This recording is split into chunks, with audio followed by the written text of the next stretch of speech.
12:01. I just wanted to say welcome everyone. My name is Rachel Littman. I'm the Executive Director of the Yale Alumni Nonprofit Alliance. Thank you for joining us today for our webinar on the power of relationship building and the relentless pursuit of the right metrics. I'm sitting here in Houston, Texas with our guest speaker, Albert Weve, who's the Chief Operating Officer of ProUnitas, an organization focused on making sure that every student has access to the right resources at the right time. It will help them be successful in school and beyond. Before I turn the mic over to Albert to tell us the story of their work from starting out as Teach for America participants to what they're doing now as educational and social entrepreneurs, I wanted to remind everyone that wherever you are sitting, in front of a computer, in a conference room, maybe on the fly on your phone, that you are part of what makes YANA so meaningful. We'd like to remind everyone that YANA also stands for You Are Not Alone. In the work that you do, in your social impact work as volunteers, mentors, executive directors, staff members, donors, you are part of a network now of almost 6,000 people. So we are really growing. We have members all over the world. We are grateful to the support for people like Albert and others who help provide content for our webinars, and everyone else who helps collaborate and come together for everyone to generally share and learn and work towards improving the work that each of us does, ultimately to improve our communities and the society. So thank you for your support, and I'll check back in at the end. You should be able to raise your hand and ask a Q&A during the program. We will be recording this, and we'll get it cleaned up and posted to our YouTube channel. So if you wanted to visit anything later, you can do that again. So I'm going to give it to Albert, who will say hello, and then we'll be on our way. Awesome. Hi, everyone. It's good to be here. I really appreciate Rachel and YANA for giving me the opportunity to share a little bit of our work here in Houston, Texas.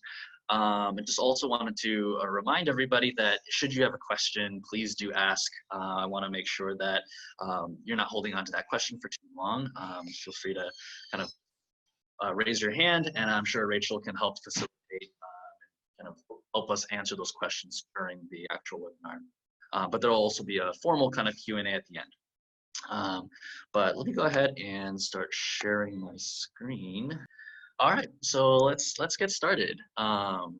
So kind of the agenda today is pretty simple. I wanted to just kind of keep it brief, keep it snappy, so that you can walk away with a couple of kind of tidbits as to how we do our work, and possibly learn a little bit from all of the experiences that we've had here at ProUnitas.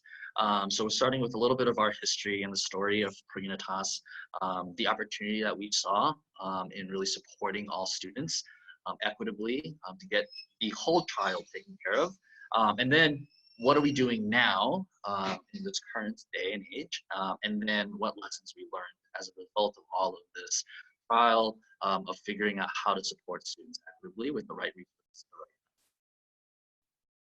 And so ProUnitas really kind of started with this vision where we knew that as former teachers, we did not have a coordinated way, an infrastructure to support students. So we envisioned a day in which there was no student that fell between the cracks. There were just far too many students that we needed to support in the classroom that came with all different kinds of needs. And if it was nutrition, if it was mental health, if it was housing, we were not the professionals to deliver those services in the right way. And yet it still fell on us as teachers, as frontline staff, to make sure that students got what they needed in order to succeed in the classroom.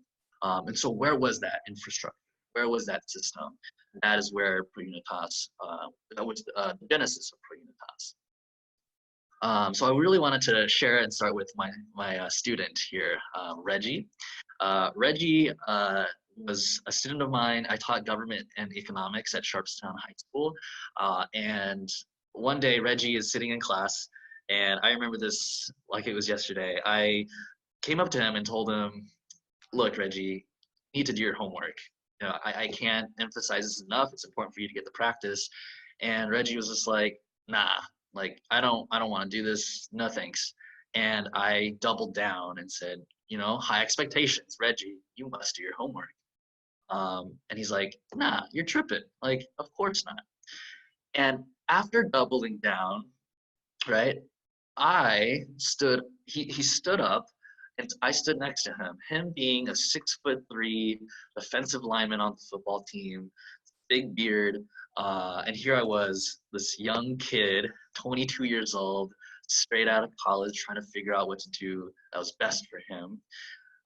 Reggie ended up getting very upset and took a stool that I used to sit on and flung it at me, just very upset, and left the classroom. So upon further kind of inquiry and building that relationship with Reggie, realized that, look, he was dealing with a lot of other issues at home, a lot of issues around his community, and there were a lot of needs that were not met in the classroom.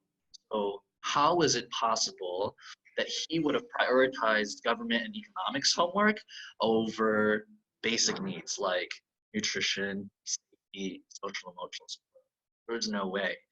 And so how was I as a teacher supposed to do any of that work? We see a lot of the symptoms and never the problems in the classroom.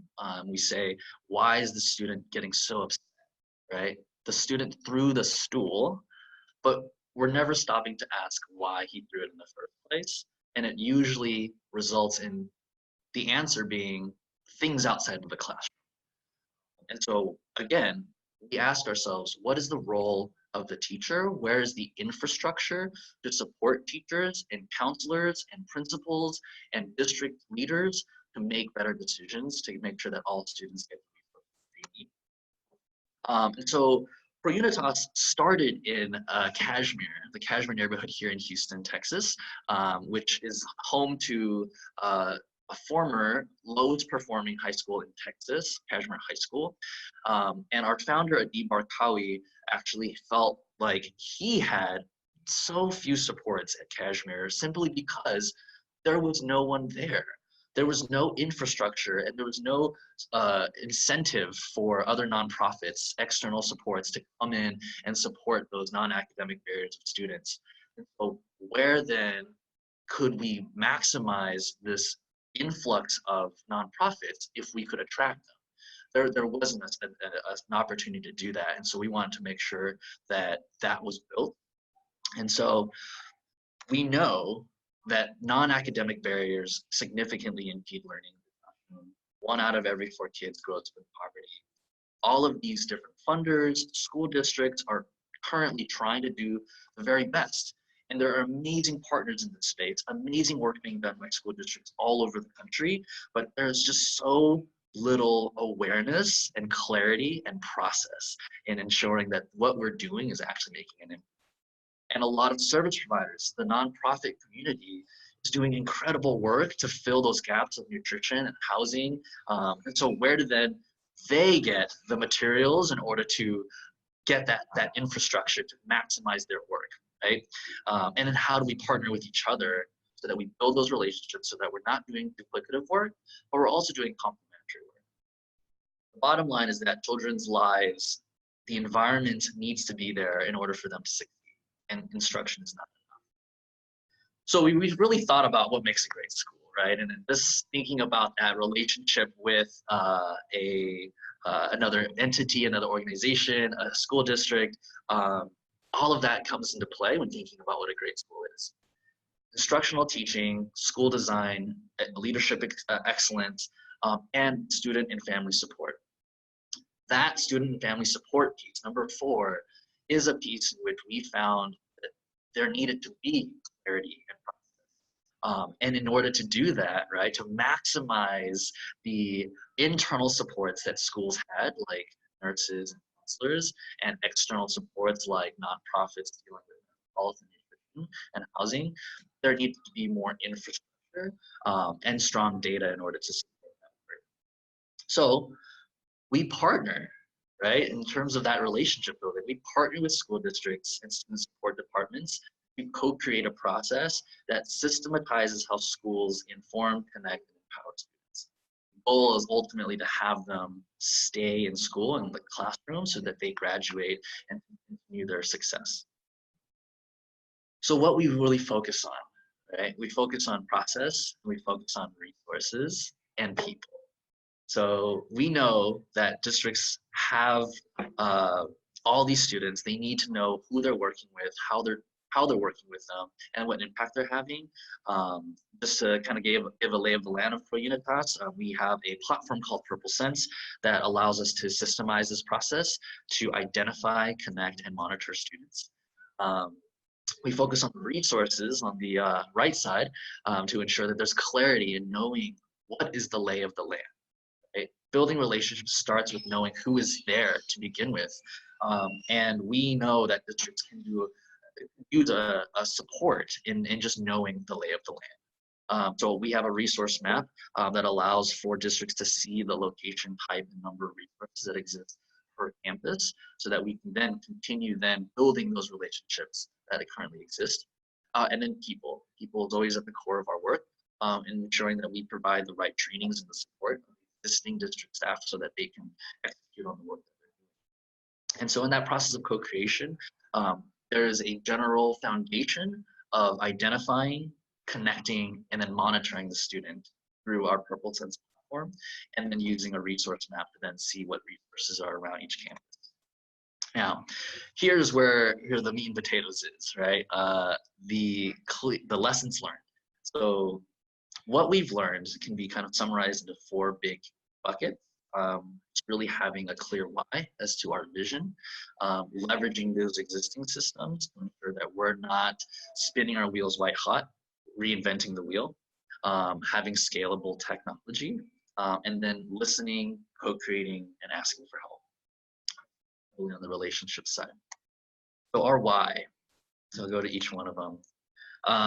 We are driven by data and fueled by relationships and committed to quality. These are all nice things to think about, but what does that actually mean when the rubber meets the road? Number 45 is actually the years of education experience that the team at ProUnitas brings to the work. We are all former educators, and we are very much grounded in the why, because we see our students like Reggie who need that support. When we think about why, we kind of go back to some of the teachings of Simon Sinek, who, if you watched his TED Talk, really talk about that circle, the golden circle of starting with the why, then going to the how, and then going to the what. I left some links in the PowerPoint. We're not going to watch them now, but feel free to visit them later on. And 50% of students in Harris County are in low-income households. 500 students are confirmed victims of abuse in Harris County. These are all stats that we know to be very much driving our work. And what do we need to do to fix this, right? 36% of youth are referred to juvenile probation, and they had 1 or more mental health issues. 1 in 5 high school students reported seriously attempting to commit suicide. So these are, again, very sobering facts that really drive our work into, again, why do we wake up every day to do what we do? And really establishing that clarity in the why is going to do just complete wonders for our work. Because, again, 1 second. There you go. People don't buy what you do, they buy why you do it. So that's the big piece over here. Really thinking about leveraging the power of people and technology so that no students fall between the cracks. That is the potential for what we're doing every day and what we're building. And so another example is really kind of looking at our Houston Astros here in Texas. There was an article that was published in Sports Illustrated that said that this is your 2017 World Series champions. And this was published in 2014, so 3 years prior. And so kind of thinking about how were they able to produce this kind of achievement, which is amazing here in Houston. And it really was based around the data that they had around baseball and the team, but the relationships that was built to power that data. How were the team dynamics and those relationships within the team? And so that's really kind of what we stand behind as well in terms of our why. Data has to be relational, or else it's just, again, a product. It needs to be run by people, and people give it meaning. And so this is grounded in this work as well. It's a very text-heavy slide, but we did want to ground it in a testimonial from actual users of our platform, just knowing how it affects people and knowing and going to the source, why they care about our work. What are they doing with our work that really matters? And that was an important piece for us. Again, people don't buy what you do, they buy why you do it. That's the first takeaway. At the end of the day, this is a very, very heavy lift. It's a lot of work. But again, when we believe in our work so much and we have clarity as to what our vision is and our why, people will buy that. People will understand why it's there. So the second component is just knowing that we are very program-rich and system-poor society. There's tons of really wonderful programs out there, but very little infrastructure to support that work. When we look at the school districts that we were working with, we knew that school districts already have a lot of their internal resources, and we work with tons of external resources as well, right? So how do we then create that infrastructure to help optimize that? They needed clarity and process. We wanted to answer questions as to what resources do you have, who is accessing them, and what impact is it having? Schools and districts have internal capacity, nurses, social workers, counselors, homeless and foster care support departments, college access. These are all things and offices that are inherent in school districts. In a lot of ways, a lot of school districts have kind of put that in-house. How do we maximize those internal capacities? So building those relationships to then say, hey, let's make your current existing systems better. That was a huge question that we were asking. And that's how we co-create this work with those districts to maximize what they already have. Examples of external supports, there are tons of nonprofits here. These are just some of the examples, right? Empowering others to make more of what they're already doing, not asking them to do more. So that was another huge key takeaway for us, was that there are already tons of nonprofits out there. There are over 31,000 here in Houston. Why are we not leveraging them to ensure that, right, they could deliver on their promise to students, as well as districts being able to maximize them? They're already doing incredible, amazing work. We just needed to find a way to maximize that. The third thing is the scalable component. This is kind of our timeline, 2015 all the way to 2019. And we've really been able to see just an exponential growth in the impact that we've been able to make, from one school to now 180 and climbing. But the piece here is that the cost to districts has gone down by 50% with economies of scale. And we've been able to continue those fundraising goals to funders and foundations without asking for increases in funding, but to still serve more students. That third takeaway, the quick one, is sustainability and scalability can happen when we all work together. It's a really important component. Sure, tech is a part of it, but the only reason why we were able to grow so quickly is because of that relationship building and that data having that human component. And this is the biggest and the most important piece here. 4 key pieces to listening and co-creating and asking for help. When we were looking at how ProUnitas was created, what we started with in terms of creating some sort of idea as to the infrastructure of how we were supposed to support students, we first started with actually hiring our own social workers and then having them execute on the ground. And one of the things was that people thought, oh, okay, well, ProUnitas is hiring their own social workers. Okay, so, you know, they're doing direct service. They're doing the connection. What we were really doing was testing and seeing what was it? What are the components from this learning to be used to then get some more insight into the infrastructure that we needed? So in hiring our own social workers, we sat and watched and saw this is actually the system that they need.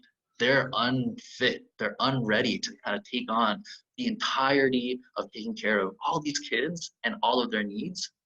They needed an infrastructure for that. And that learning from hiring our own social workers on Kashmir High School's campus created that, that infrastructure. And so when working with districts and funders in the city, we listened.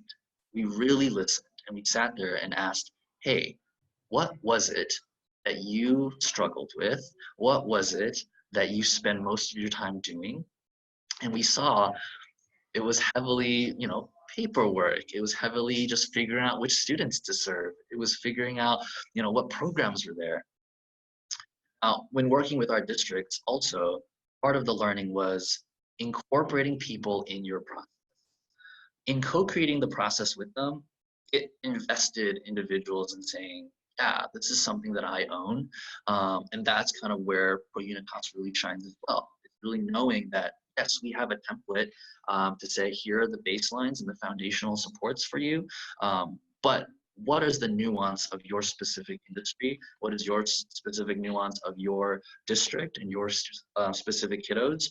And in co-creating that process with them, we realize that models are great, but processes are the things that will.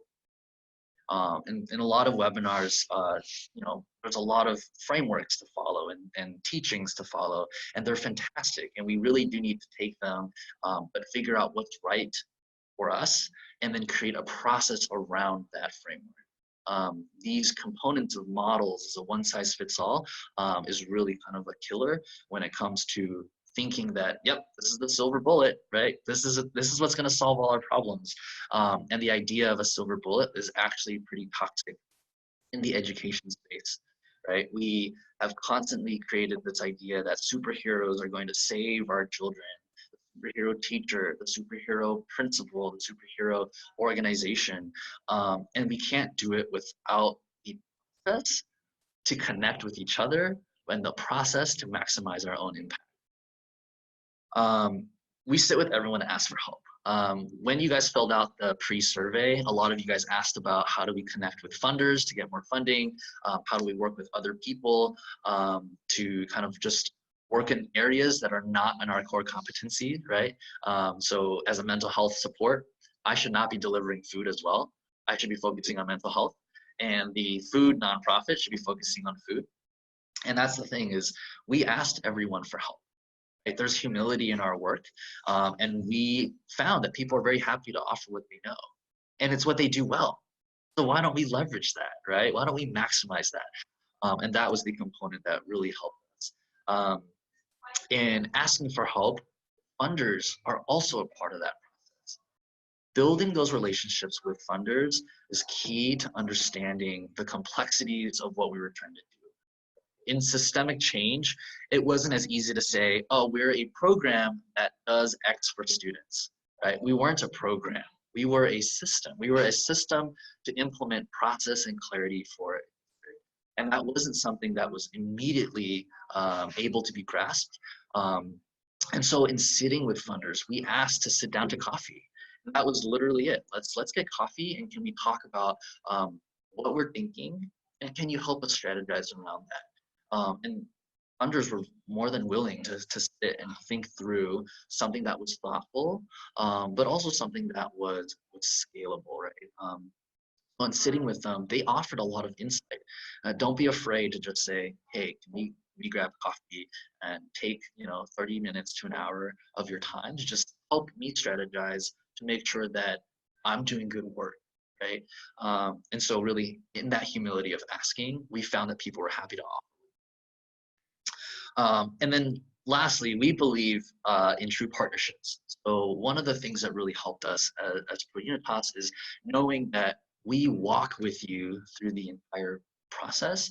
As a nonprofit, we knew that there's a lot of tech and ed tech in the space. There's a lot of noise in that space. And so how do we then, right, think through, this isn't just another tech company trying to make a buck off of kids. Again, our why was about children. And we went back to that constantly and told that to districts, right? And said, we are a nonprofit. We're not here to kind of appease these shareholders, right? The bottom line is kids. And with that, the tool that we were providing was something that we co-created with the district. And with that, we knew that we needed to know the community. We knew that we needed to know the teachers, up to the principal, up to the district leaders, the superintendent, up to the board of trustees. And those were the relationships that we struck as well. We made sure to ask, just like we did our funders, hey, can I grab some coffee with you and sit down and talk about our work? We are here for kids, and this is the way in which we're doing that, right? Board of trustees, superintendents, principals, and the users themselves would sit with us and talk to us about that. And that was the authenticity of that relationship, of really taking the time to have that conversation. And so when it came time for ProUnitas to expand out to San Francisco and Los Angeles and New York and Indianapolis and Denver and so on and so forth, we said no. We said our job and our obligation is to Houston, and there's no way that we would know the city of Denver, know the city of Los Angeles and San Francisco, New York, without being there and spending a fair amount of time sitting, listening, right? We knew Houston. We had been here for over 10 years. It's a lot of folks on our team for over 15 to 20. And so we knew the space pretty well. We were committed to them. So ProUnitas is, for now, a Houston project. We want to serve 1 million kids that are here. And so we have no business going anywhere else. So that is the piece of partnerships. Districts and our clients and in your specific spaces, they like knowing that you're committed to them, right? And that you're not splitting your focus, lots of different opportunities. If you're committed to the why and you know that clarity of why, that should sing out in the actions of what you are doing. And if the why is truly for kids and creating an infrastructure to support, get them the resources that they need, it requires everybody to play well in the sandbox. And that is not something that you can do and pick up and replicate everywhere else. Creating process and clarity takes a lot of time and intentionality of having that coffee chat, right? And so that is kind of where those relationships are built. And so Houston is where I belong, and it's where we continue to do good work, and we have a lot more to learn and grow. So I would be remiss to not mention our founder, who is fantastic in all of these spaces. And so he's actually kind of where we as ProUnitas have found our footing. When we were founded, Adib really took the time to sit and have the coffee chats with the board of trustees, with the superintendent. And he had the credibility because he was there with the kids. You see those pictures where he's sitting with the students and he knows firsthand what is happening. So coming back to my student Reggie, right, this is kind of where we see those same parallels. We live and breathe what we do. And it doesn't necessarily mean you have to have been in the trenches necessarily, but there has to be some authenticity, understanding the true pains of why you're doing the work, right? We were able to quantify the pain because we felt it ourselves. And so when we talk to school districts and we talk to partners and other external nonprofits, we understand why the pain exists and we can quantify it. We can say, yeah, I remember that time in the classroom. And as a counselor myself, I remember as a counselor trying to do all of these things. So Adib really laid that framework in building all of these relational components, right? Setting the infrastructure for your organization starts with that copy and building that relationship. He constantly builds the principle of humility in our team. And so we know that we're here to empower other people to make more of what they're already doing, not to give them more work. And so that's kind of where Adib has really shined in our space, and where he kind of continues to lead ProUnitas to do better work for more students. The takeaway here is relationships always come first. Take time to cultivate them with humility. And it starts with a coffee chat. Ask for coffee and build that conversation. ProUnitas did not happen overnight. It was a labor of love for many, many years. And in fact, it was kind of just under the radar for a very, very long time. And in fact, I think even now, we still have a lot of growing to do in sharing our work. And so that's the thing is, we did not want to be flashy. We did not want to be the silver bullet. We did not want to say, here's the solution. But let's co-create with you. Let's sit down and figure out what your needs are. Maximize your existing resources. and ensure that we can then leverage that to do good together, right? The blueprint was there. Kids needed so much. With that, it required so many other people to be part of that story. And so with mental health, with nutrition, with housing and mentorship, the school district's ability to kind of teach kids and ensure that that instruction, that school design and the leadership was there, as well as their internal supports. If all those pieces are aligned, we can do some real good. And building that relationship really helps humility component so that people are not caught off guard to say, why? Like, why are you doing this?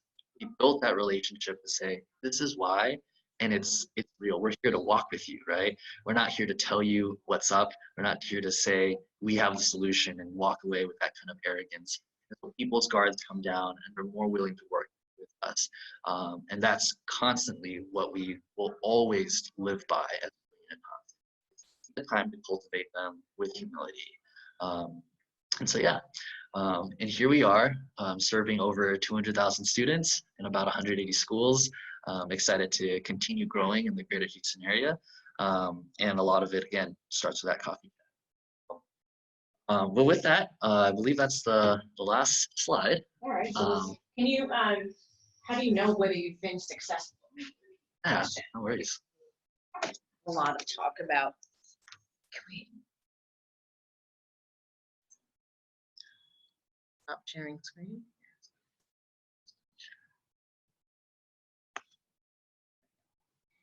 So thank you, Albert.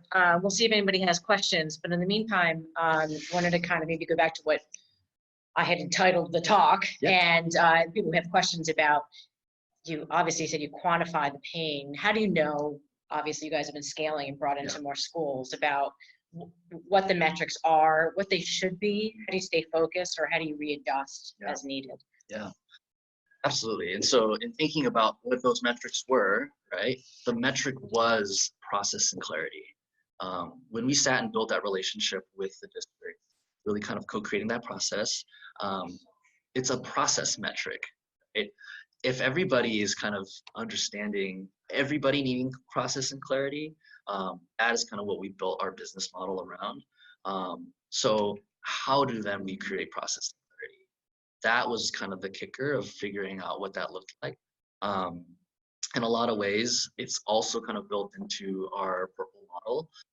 The dashboard itself, like I mentioned, does three things: identifies, connects, and monitors. In that identification, right? We know that attendance is an important component. That's a metric that a lot of people cared about, and we listened to that. Right? Districts care about attendance. They want to make sure students are in those seats for many reasons.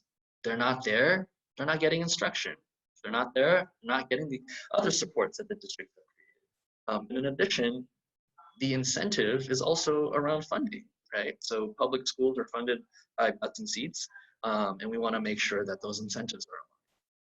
When we think about metrics, we really think about what are the incentives as well. Are the incentives to be a part of the system aligning with my own mission, right?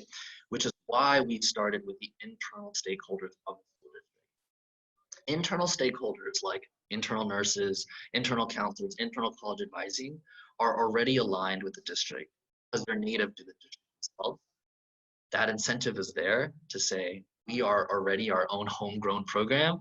So of course we're going to align with the head honchos who are making those decisions.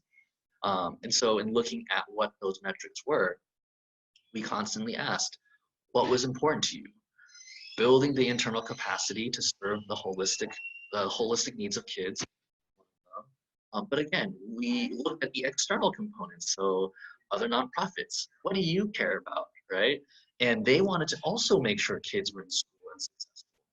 When we listened to them and built that relationship, that metric came back to attendance again. And so therein lies where we kind of built into the weeds of Purple, those specific metrics. But as an overarching principle, the metric is a process metric. Clarity and process. We knew that they're already doing good work. Districts are already doing good work. External components like DePelchin, like the Heritage Center are already doing excellent work.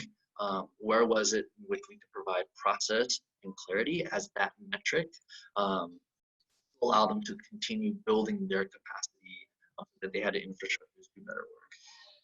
Before we take the chat, we had a question. How does PurpleSense actually work? And obviously you have access now, or someone has access to a tremendous amount of student private data. How did you guys actually get access and everybody to buy in to actually get it working? Absolutely. So the quick and dirty of PurpleSense is that it does three things, right? It takes student data, collects it from the school district, and then displays it in a way that's meaningful for people, using those metrics that, again, we knew people cared about. But the components of building that relationship really started, again, with the school district and understanding what their pain points were. And our ability to kind of get that data, we have a data sharing agreement with the school district we work with. So there's a lot of clarity in understanding what are we doing with this data, how are we displaying it, and who is actually seeing it, right? How are they using that data? And building that data sharing agreement with school districts, they entrust us with a very critical component of student support. So we needed to have that student data, such as attendance, behavior, coursework, then inform which students actually need the support. And so in thinking back to those three components of PurpleSense, one is identify and refer, connect the student to the services, and then the third piece is monitoring. So the first piece being identifying. How do we identify those students? How did we pick those metrics specifically in PurpleSense? Again, from process and clarity and establishing that process, we knew that districts cared about attendance, but behavior and coursework were also components that were important, colored in that student story.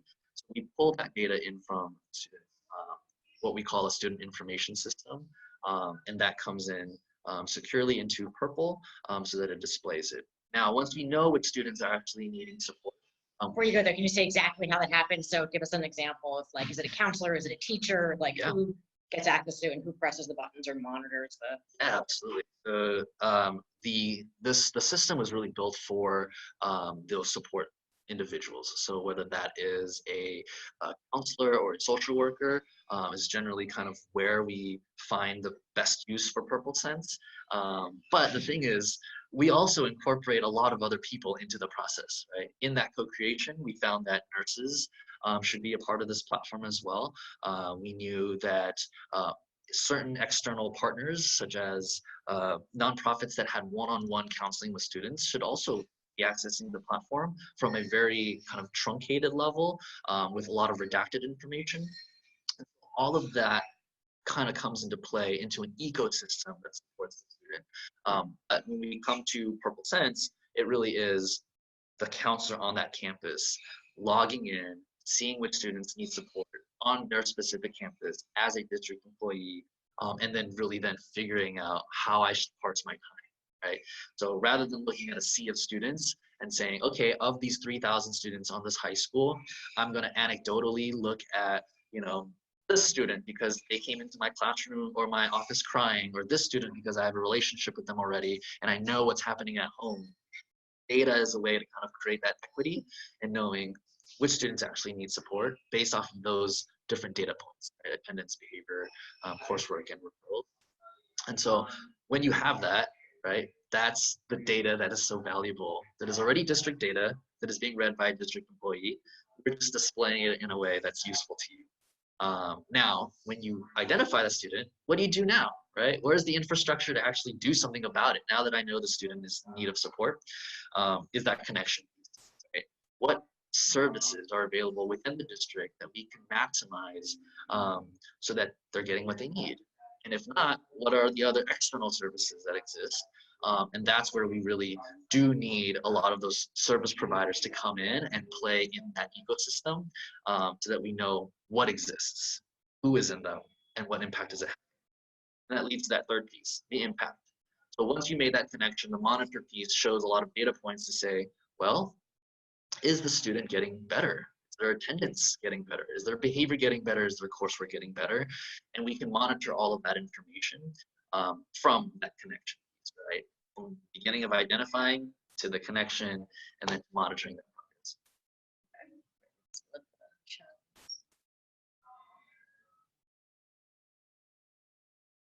Just read that out. Yeah.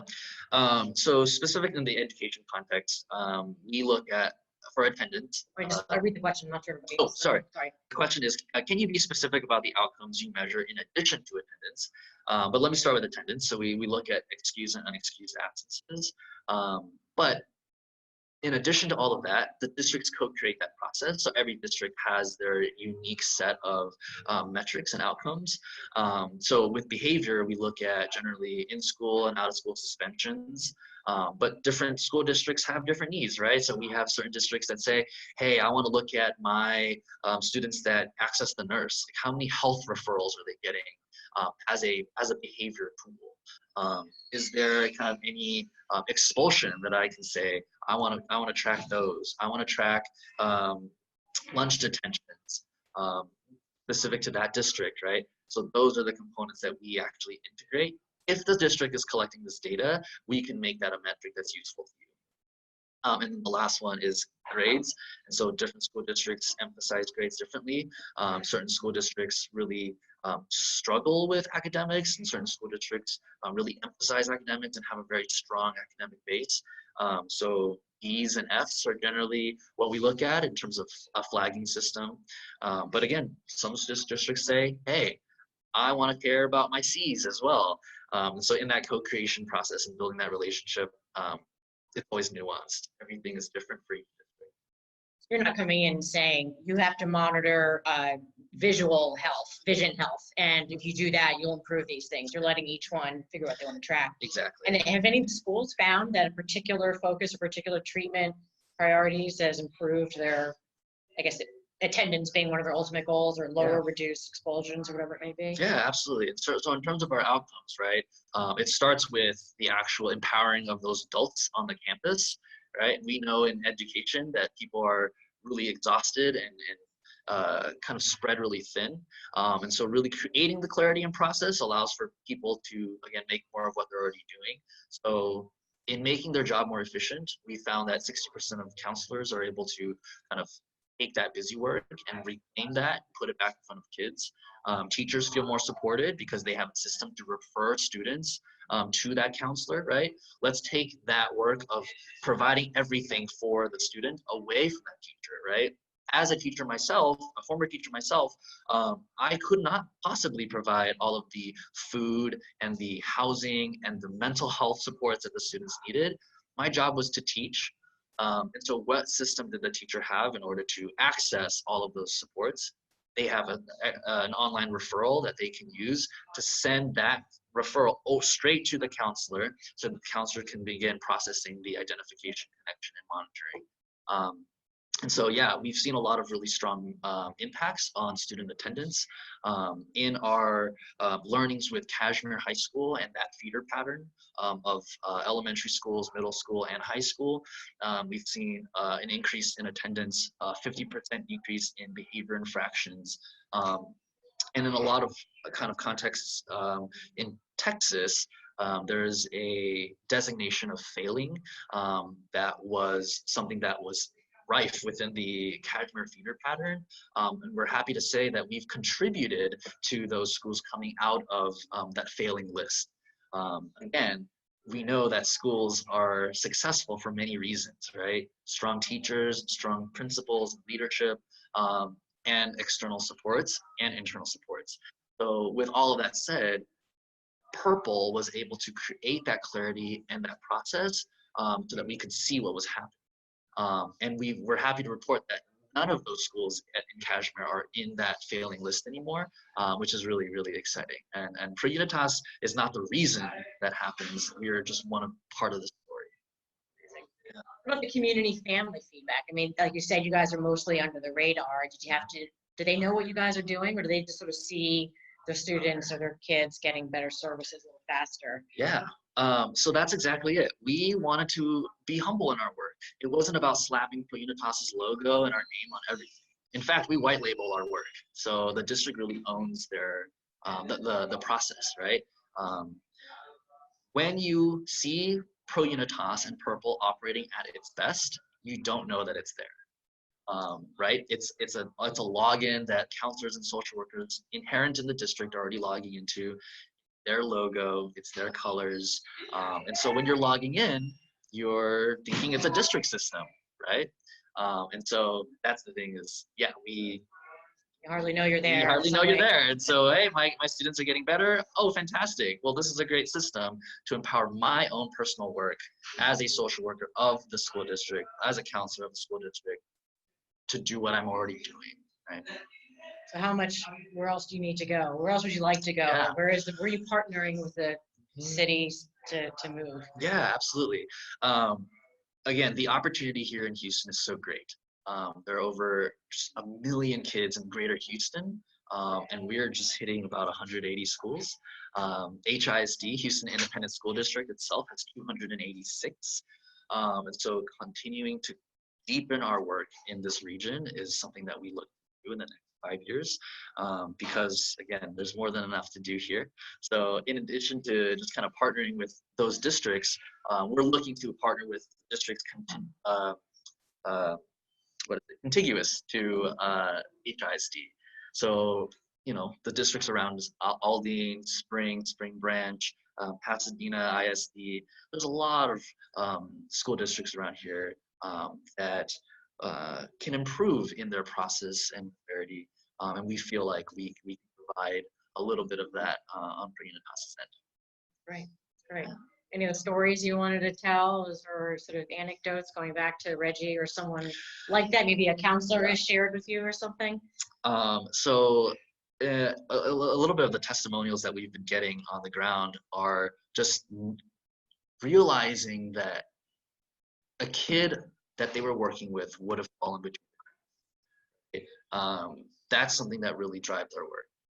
When we have a counselor that says, this student would never have been on my radar, I've never have seen them. We understand that with our work comes with a lot of human bias, implicit bias. And so I remember as a teacher, I recorded my lessons so that I can watch myself teach to get better. I realized that as a male teacher, I called on my boys all the time, right? And this was, again, with the best of intentions, calling on just boys. And so where were my girls? Like, I wasn't giving my girls the same educational opportunity. And so we know that this happens, again, not because of bad intentions. This is the best of intentions. And so we hear counselors specifically say, look, the specific student I never would have seen. And because of the work of data, process, and clarity, I found them. I kept an eye on them. I was able to connect them with a host of services that they needed. And then I was able to monitor their work to make sure that they were getting better after I had identified them, right? The big problem here is really the follow-up. Once you know that they exist, how do you know that they aren't falling off afterwards, right? And so that ongoing support and that continuity of care is an important piece. One thing that we are really excited about is that private-public partnership of ensuring that we continue to work with the external nonprofits of Houston, as well as the funding philanthropic world of Houston, so that we can continue building on this work. But yeah, that's really it. Like, identifying, connecting, and monitoring students that would have otherwise fallen between the cracks. Right. Here we have somebody in the Q&A. There you go. Absolutely. Data sharing is You got to read the something. question again, so I don't know. Yes, no worries. So are there any legal aspects, parental consents, that you have to navigate around related to data sharing? Absolutely. Data is something that is very, very, it needs to be handled with care. And so we take FERPA and HIPAA laws very seriously. And so as far as parental concerns are concerned, yes, there is parental consent that has to happen when accessing any kind of supports. But that's the piece where ProUnitas takes a step back. We don't claim to provide services directly, right? We partner with districts in co-creating that process, but also that clarity of what services exist in the district. So when we talk about consents, right, these are all supports that are internal to the districts first, so that we're maximizing, right, Houston Independent School District's counseling services or nursing services or homeless services. And so as far as consent is concerned, it's already something that's been given, given the fact that it is a district delivering those services. Also know that those external services coming in are the districts, right? They're not ProUnitas partners. We're simply there to illuminate what exists and provide that clarity of data. And so insofar as a district partners with those nonprofits, districts have their own procurement systems that they have to ensure that they're getting the best service providers into the district, doing background checks, ensuring that they're right for kids. And so we are there to kind of just look at that process and suggest, hey, fantastic. Now that you have these 100 service providers, let us illuminate that based off the systems that you already have in place. Yeah. Excellent. Any other questions from here? Okay, great. Well, thank you, Albert. We're just going to wrap up here and let everybody get back to their days. Just wanted to say thanks again for sharing the story of ProUnitas and PurpleSense. Just really amazingly dynamic and thoughtful and careful. And I think there's a lot to learn, not only in the education space, but a lot of the principles that apply to those of us in nonprofits in the social impact sector. Just wanted to thank my husband, Doug, who showed up to keep us on track and help ask some clarifying questions. Just want to let everyone know, if you enjoyed this program, we hope you'll join us next month and every month for our YANA webinars, so generally the first Wednesday of every month. I know in November, we're going to be talking about performance metrics for nonprofits brought to us by NESC, which is the National Executive Service Corps. And there are locations actually all over the country, but they've been terrific partners for YANA in hosting our webinar space. And now we have the opportunity to bring them in as nonprofit consultant experts. And in December, we're delighted to be bringing in Cheryl Grills, a Yale alumna, who's professor of psychology at Loyola Marymount College in California. And she's going to be speaking on diversity, equity, and inclusion in the nonprofit and social impact space. So please check out our website. You can just type in yana.community if you want further information or links to register for any of our webinars. We also send them out. If you're on our list, you'll get them in either your chapter emails or periodically through the global newsletter. Please support YANA by clicking on our donate button. It helps us bring this kind of work and this kind of information, these great partnerships with other nonprofits and social impact providers all over the world to the rest of the YANA community. Again, we're up to 6,000 people, so you are not alone. You have the YANA network. Please contact us if we can ever do anything to help or to highlight your work. Thanks again for joining us today, and enjoy the rest of your day.